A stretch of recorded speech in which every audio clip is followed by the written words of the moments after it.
In 2011, astronauts Brian, Jacinda and Marcus are in the middle of a mission to repair a satellite when suddenly their systems start malfunctioning and something extraordinary appears in front of them. A strange metallic black swarm. This swarm comes at them and hits the shuttle, knocking out Jacinda and cutting Marcus's tether. Brian tries to grab him before he floats away, but the shuttle pulls at his own tether and he loses his friend to the dangers of space. After re-entering the shuttle, Brian tries to contact Marcus, but the systems are down. While he tries to find a way to return to Earth, he doesn't notice the swarm entering a hole in the moon. Brian successfully manages to land the shuttle back on the planet, and at first, he's considered a hero for such a deed. But after a year-and-a-half-long investigation, nobody believes his story, and Jacinda can't defend him because she was unconscious while it all happened. NASA decides the incident was caused by human error and fires Brian. He loses his house, so his wife Brenda and his son Sonny move with Brenda's mother.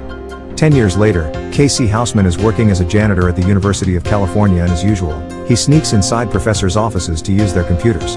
He logs in Chile's National Observatory to use their telescopy and even gives them a call pretending to be a professor, only to request a file with the tracking of the moon's orbit to be sent to his personal email instead of the professor's.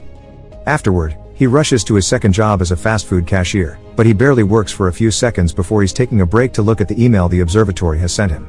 His theory is right, the moon's orbit is veering closer to Earth. He attempts to call NASA, claiming to be a doctor to be taken seriously, but it's useless. The only public phone number is for NASA's gift shop and they don't have a connection to the higher-ups. Meanwhile, Jacinda is called into work incredibly early in the morning. After checking on her son Jimmy and giving some instructions to his nanny Michelle, she goes to the Space Center where she's informed that the moon's orbit has shifted. Their satellite has also picked up something strange on the moon's surface, strange energy coming out from a hole on the crater floor. Back to KC, he's tired of not getting anywhere with phone calls, so when he picks up the newspaper his cat peed on and notices it's astronaut day at the museum, he prints his research and drives there. A group of kids on a school trip think he's the one that will be giving them a lecture, so KC takes the chance to pass on his theories. He believes the moon is an artificial megastructure built by aliens and therefore hollow inside. The one who is supposed to give this talk is Brian, who has overslept and is woken up by his landlord asking for months of late rent. Brian escapes through the window and drives to the museum, where KC immediately tells him all about his discovery. Brian doesn't believe him and gets security to kick him out, but before he leaves, KC throws his research papers at Brian, who picks them up and throws them in the trash. Later, Brian gets a call from Brenda asking him to turn on the TV. Sonny is appearing on the news because he got on a high-speed chase with the cops. A couple of days later, Brian goes to Sonny's trial and ruins the whole thing by constantly interrupting the judge and lying trying to defend his son. This ends up with the judge postponing the trial and sending Sonny to jail until then. Afterward, Brian gets on the phone to argue with Brenda's new husband Tom, who is paying for the lawyer, but Brenda cuts their conversation short. In the meantime, KC goes to visit his mother at the retirement home and tells her nobody will listen to him. She replies that then he should make them listen before she forgets who he is because of her memory problems. In the NASA offices, Jacinda is showing Deputy Director Albert Hutchings their recent discoveries. The moon has entered an elliptical orbit, which means in around 3 weeks moon debris will fall on Earth. Jacinda wants to go back to the moon, but they don't have the means to, and Alberts wants everyone to keep their mouths shut about the issue until they think of something. The request comes in too late though. An anonymous source has leaked the information to the internet. Brian pays a visit to the judge and tries to bribe him to free his son, but the judge doesn't have time to listen to him. Everyone is leaving the city because of the news, which Brian hasn't heard yet. He checks the TV and sees Albert talking to the press, explaining they'll send a lunar recon mission and there's no reason to panic. Tom also wants to leave the city, but Brenda doesn't want to leave Sonny in jail, even if Tom swears his lawyer will get him out and find a way to send him to Colorado with them. As cities all around the world go through mass migration, riots, and looting, NASA sends out an SLS Block 2 to investigate the abnormality. Newscasts follow the official announcement but also begin talking about conspiracy theories, even mentioning megastructures. Brian is shocked to hear this and goes back to the museum to search the trash cans for the papers KC had left him, and when he finds them, he checks KC's website and learns of an emergency meeting he'll be holding soon. The NASA shuttle reaches the moon and sends a probe down the hole, which steadily goes down for a while until suddenly it begins going back up. As the computers show the moon's orbit shifting again, the same black swarm from Jacinda's mission comes out of the hole and attacks the SLS, killing all the astronauts inside. Meanwhile, Brian goes to KC's meeting at a hotel, only to find him surrounded by a few conspiracy theorists that can't tell reality from craziness. Brian interrupts his talk and takes KC to a restaurant so he can hear the explanation of why KC knew this before NASA did. KC has been studying distant planets for years looking for megastructures made by aliens and was surprised to find the moon is one. A megastructure has a rigid shell built around a power core, and something must have happened to the one inside the moon to veer it off course. At that moment, the consequences of the moon shifting again begin terrorizing Earth. Coastal cities are now the victims of storm surges and record tides. The city is starting to flood and the attendants of the meeting can't leave the hotel now, so Brian sends them upstairs for safety. KC doesn't move quick enough and is hit by a wave, so Brian has to jump into the water to take him out. Jacinda and Albert look over the mission footage and reach the conclusion the swarm is showing signs of intelligence, so it must be an AI. Earth is not ready to deal with such a thing, so Albert quits and makes Jacinda the new deputy director. This is very suspicious behavior and Jacinda demands answers, so Albert gives her his clearance so she can look for the information herself. Jacinda goes to NASA's limited area and finds footage of her last mission that confirms Brian has always said the truth. The swarm that attacked them is the same they're seeing now. She's then approached by Holden Field, a former NASA official that can answer her questions. In 1969, when the famous Apollo 11 landed on the moon, it lost contact with mission control for 2 minutes, or at least, that's what the official story says. Actually, mission control cut the feed off so the world wouldn't learn about what they found on the moon that day. There were strange pulsating lights emanating from beneath the moon's crust and NASA decided to cover it up because that technology was years ahead of Earth's and they weren't sure they could stop it. Their only shot had been a military program called Zulu X-Ray 7, but it was shut down for budgetary reasons. Jacinda contacts the military leaders to see if they can work together on a solution, but they turn her down, saying this is their operation now. She tries to tell her ex-husband General Doug Davidson that sending nukes is a terrible idea because the global fallout would kill everybody, but Doug trusts his people and turns her down too. He also asks for her and Jimmy to come to his home, but she refuses to quit her position in times of emergency. She wants Doug to send her the Zulu X-Ray 7, even if it is incomplete, because its EMP is their only hope. Doug accepts only after she promises she and Jimmy will join him after the launch. Later that night, a military helicopter goes to pick up Brian at the hotel, and he accepts to go only if KC goes with him. They meet with Jacinda, who tries to explain the things they already know, and KC admits he was the one that leaked the information online. Because this AI swarm can recognize Earth's technology, Jacinda is recruiting Brian because he's the only astronaut to ever land a shuttle without power. Brian accepts under one condition: for his son to be released from jail and be brought to the station for safety. After the deal is accepted, the crew retrieves a retired shuttle from the museum to be used to transport the EMP. The world begins to go through earthquakes and volcanic eruptions, which doesn't make sense. The moon doesn't have enough gravity to do that no matter how close it gets, which is another point for KC's megastructure theory. The military arrives at NASA. It teaches Brian how to detonate the EMP and in return, Brian explains how they'll have a navigator doing the calculations by hand so they don't have to use electronics, they'll only rely on their thrusters to land. Unfortunately, an earthquake reaches the base and damages the shuttle.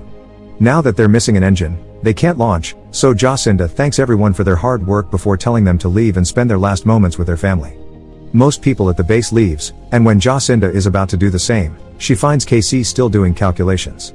The moon's gravity will be over 80% of the Earth's pull. This means that if they launch the second the moon is right above Earth, they can use its gravitational pull to launch as the extra boost they need to make up for the broken engine. Since most people have left, they make a last-minute team to pull this off. Brian will pilot, Jacinda will navigate and KC will do the calculations when they turn off their electronics. While KC calls his mother, Jacinda and Brian say goodbye to their sons, who together with Michelle will be leaving to meet with Doug. Sonny even gets a gun from Brian just in case. As the trio gets ready to launch, a huge gravity wave hits the base and destroys the buildings. The water also touches the shuttle, but before it can swallow it, Brian manages to push far enough for the moon's pull to attract it, making it possible for the shuttle to get off Earth safely. The first thing they do is take the fuel from a nearby satellite to recharge the shuttle while KC keeps taking selfies during the process. The moon is coming closer, so they need to hurry. They turn off all the electronics and Brian manually activates the thrusters to push the shuttle in order to reach the moon, getting hit by the debris on the way. Meanwhile, Michelle and the boys are stopped in the middle of the road by a group of armed men that steal their Jeep. Sonny manages to keep the gun by dropping it on the snow before they rob them too, but the men take Jimmy's bag with his phone, so now they can't call Doug to pick them out outside the bunker. They'll need another car, so Sonny takes them to his mother's house to ask for one. But the moon debris is starting to land on Earth and the closeness of the moon is causing the weather to go nuts, so Michelle and the boys have to hide in a flimsy shack until it passes. Once the shuttle is close enough to the moon, Brian leaves in a rover with the EMP and activates its electronics to set it up as bait before he goes back to the shuttle. The AI swarm does show up, but instead of going for the rover, it goes after the shuttle. Believing the EMP's remote control may be getting its attention, Brian destroys it, but the swarm just comes closer, intending to swallow the ship. Then Brian realizes it's KC's phone that it can detect, so he destroys it as well, getting the swarm to instantly go away. Jacinda realizes that it went after them instead of the EMP because it's programmed to seek organic matter in an electronic environment. This means they will have to fly the shuttle into the moon, and they only have 2 hours to do so or the military will consider the mission failed and launch their nukes. Back on Earth, once the wind has calmed down, Michelle and the boys finally reach their destination. His house is inside a private neighborhood, so when they approach the gates, they're shot by armed neighbors defending their property. Thankfully, Tom hears of their arrival and goes to pick them up. Sonny barely gets time to reunite with his mother and half-sisters though, because they get a message that everyone in the area needs to evacuate. To be safe on the road, they stop by the fire station to take some oxygen tanks, since soon the bad effects of the moon on the planet will include atmospheric dissipation and it will be hard to breathe. They're suddenly found by the men that stole the Jeep, but this time, Sonny is ready for them. He uses the gun Brian gave him to take one of the men as hostage, so they take all the oxygen cars and recover Jimmy's backpack before leaving in Tom's car. After retrieving the EMP, the shuttle flies into the hole among the craters and goes inside of the moon. There they discover KC's theory it's true, the moon is indeed a megastructure built around a power core. When they find the swarm, they get ready to throw the EMP at it, but the shuttle suddenly begins moving on its own. The swarm almost catches them, but to their surprise, a door opens and a light brings the shuttle in before closing it again and leaving the swarm outside. The landing is rough though, so the shuttle is destroyed and the trio falls unconscious. At that moment, the shuttle door opens and the same light begins scanning them. The mission has taken too long and the military is ready to launch their nukes. Sonny and his family are being chased by the robbers, who are opening fire on them, so Tom fires back while Sonny does his best to guide the car away from the falling debris.